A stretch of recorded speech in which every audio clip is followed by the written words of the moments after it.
In this video, we are going to learn about box shadow property of CSS.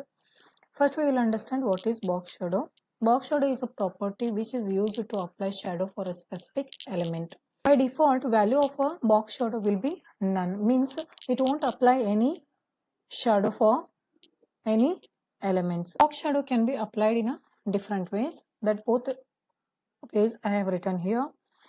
Here you can observe this syntax. Box shadow is a name of a property and this is the value. What values we can pass to a box shadow. Here you can observe HR I have written. HR means horizontally right side. Whatever value we have written, these are values we can write in a pixels, we can write in a EM. These all ways I have already explained in a previous video. What are the different measurement unit of measures we can apply for a specific sizes.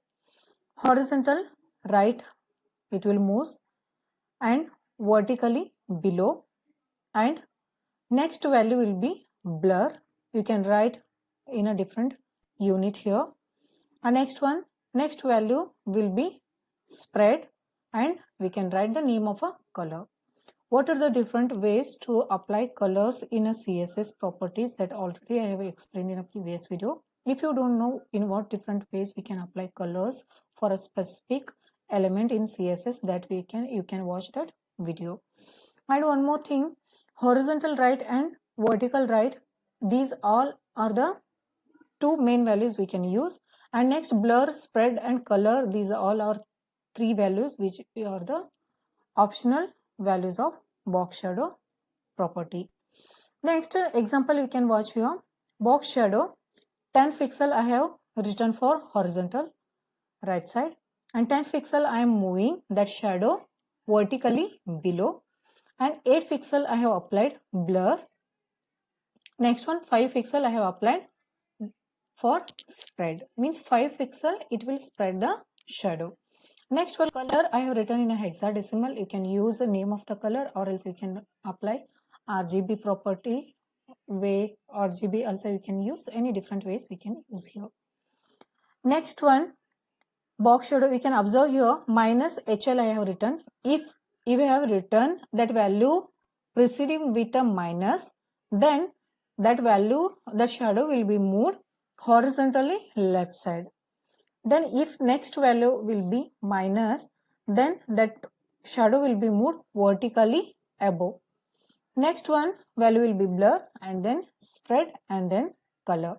We can observe the example here that both first and second value is a preceding with a minus symbol, means it is moving, that shadow will be moving left and vertically above.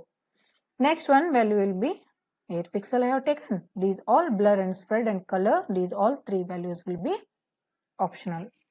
Next one we can apply 2 or more shadow for the same boxes. These all ways we are going to learn in this video. Here you can observe one program already I have written and kept.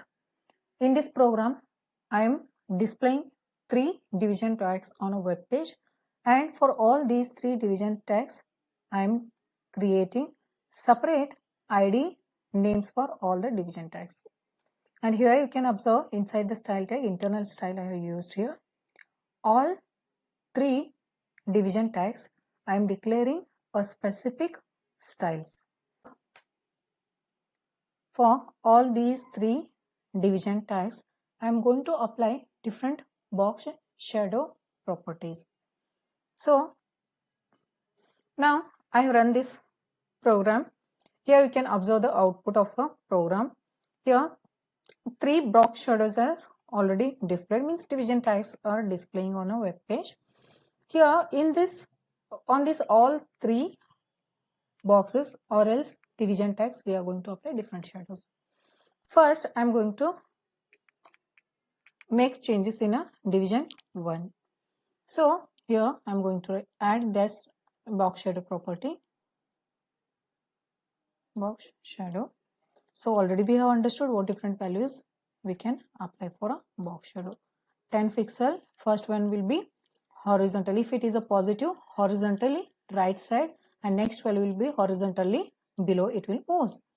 And next one, only these things I am going to apply now. And what color you want to apply. If I did not apply any specific colors, you can observe I am going to say and I'm going to refresh it.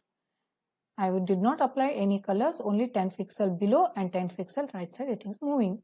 So by default color will be black color. So if I applied any specific color names here, that color name will be displayed for this. I'm saving and I'm refreshing it. You can observe that yellow color is applying for shadow. Next one, these two ways we can apply. We can apply only first and second value, or else we can apply a specific color for box shadow. Next way, one more I am going to apply. The same thing I am going to copy and paste here.